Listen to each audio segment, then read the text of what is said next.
કાશ્મીરના પહેલગામમાં આતંકવાદીઓએ નિર્દોષ ભારતીય પર્યટકો ઉપર ગોળીબાર કરી 26 નિર્દોષ પર્યટકોના મોત નિપજાવેલ.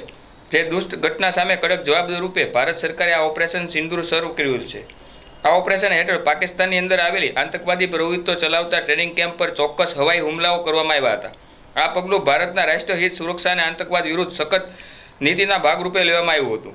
ભારત સરકારે પોતાના સાર્વભૌમત્વ અને અખંડિતતાને ધ્યાને રાખી ઉપરોક્ત આતંકવાદી પ્રવૃત્તિ વિરુદ્ધ ઓપરેશન હાથ ધરેલ, જે હાલની યુદ્ધની પરિસ્થિતિ દરમિયાન સોશિયલ મીડિયા ઉપર સૈન્ય બાબતે ભ્રામક માહિતી ફેલાવવા કરવામાં આવતી પોસ્ટ ઉપર વોચ રાખી કાયદેસરની કાર્યવાહી કરવા સખ્ત સૂચના આપી હતી. જેને લઈને Bhavnagar local crime branch technical સેલના પોલીસ સ્ટાફના માણસો ઉપરોક્ત સૂચના અન્વયે વોચમાં હતા. તે દરમિયાન ઇન્સ્ટાગ્રામ હેન્ડલ 0855ના વપરાશકર્તાએ જાણી જોઈને ઇરાદાપૂર્વક હાલમાં ઓપરેશન સિંદૂર નામની ચાલતી સર્જિકલ સ્ટ્રાઇકમાં ભારતીય સૈનિકો પરાક્રમને બિરદાવવાના બદલે નાગરિકોમાં ભય અને ગભરાટ પેદા કરવાના તથા ભારત સરકારના યુદ્ધ બાબતે ખોટા નિર્ણય બાબતે મલિન ઇરાદાથી આક્ષેપો કરતી ઇન્સ્ટાગ્રામ ઉપર પોસ્ટ કરેલ, જેને લઈને ગંગાજળિયા પોલીસ સ્ટેશનમાં ગુનો દાખલ કરવામાં આવ્યો હતો.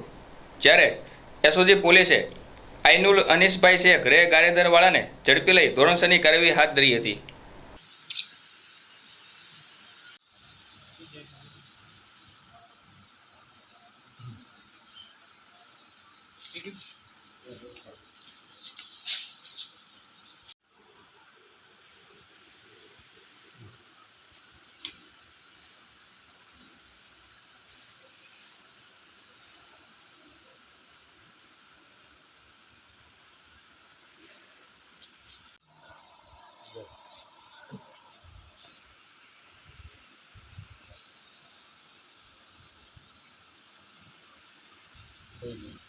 હલી ગઈ.